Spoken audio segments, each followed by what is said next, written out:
Не мінае і тыдня, каб Міністэрства ўнутраных справаў Ігора Шуневіча не патрапіла ў аб'ектывы тэлекамераў. І вось чарговая гісторыя міліцэйскага сваволля, гэтым разам з Гомельшчыны. Быў выпадковым сведкам, а апынуўся парушальнікам закону. Жыхар Хойнікаў вырашыў заступіцца за незнаёмца перад міліцыянтамі, апошнія ў адказ збілі яго на вачах у дзяцей ды жонкі. Юлія Лабанова працягне.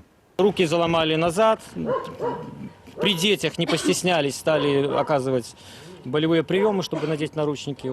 Гэтак скончылася размова з міліцыянтамі для жыхара гораду Хойнікі Аляксея Шасцерыка. Увечары ён з дзецьмі вяртаўся дадому і пабачыў, як працаўнікі праваахоўных органаў складаюць протокол на незнаёмага мужчыну. Метров 15, наверное, прошли, приняли решение вернуться, поинтересоваться, за что и как, так как мы люди такие, что принимаем участие во всем этом, и необъяково к этому относимся. Вот, ему выписали протокол и стали задерживать за то, что он находился в нетрезвом состоянии. Аляксею абвінавачанне падалося дзіўнае. Мужчына, на якога складалі протокол, паводзіў сябе адэкватна, не лаяўся і цвёрда трымаўся на нагах. Калі Аляксей паспрабаваў заступіцца за незнаёмца, міліцыянты тут жа пераключыліся на яго самога. Яму паведамілі, што трэба прыехаць у аддзяленне, каб скласці протокол за адсутнасць флікера. Мужчына сказаў, што не паедзе, бо гэта можна зрабіць і на месцы. Тады ў машыну Аляксея пасадзілі сілаю. Повалили меня на землю, порвали куртку, разбили губу, надели наручники, применили силовой прием.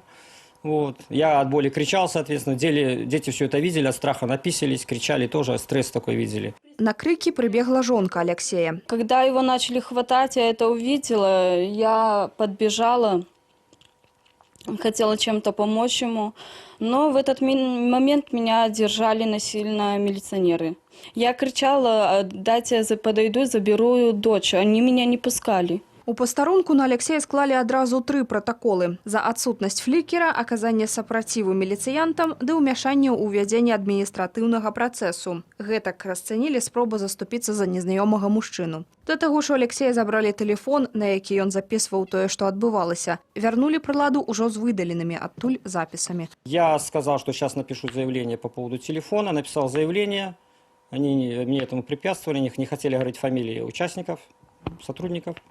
Вот. После составления заявления у них появились какие-то обстоятельства новые, и они приняли решение меня задержать на ночь.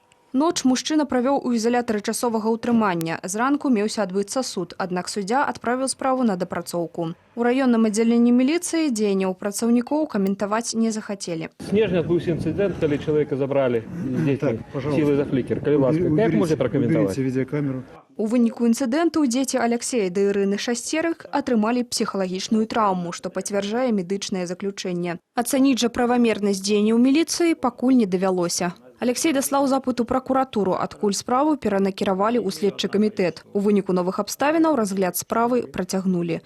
Юлія Лабанова, Кастусь Жукоўскі, Белсат.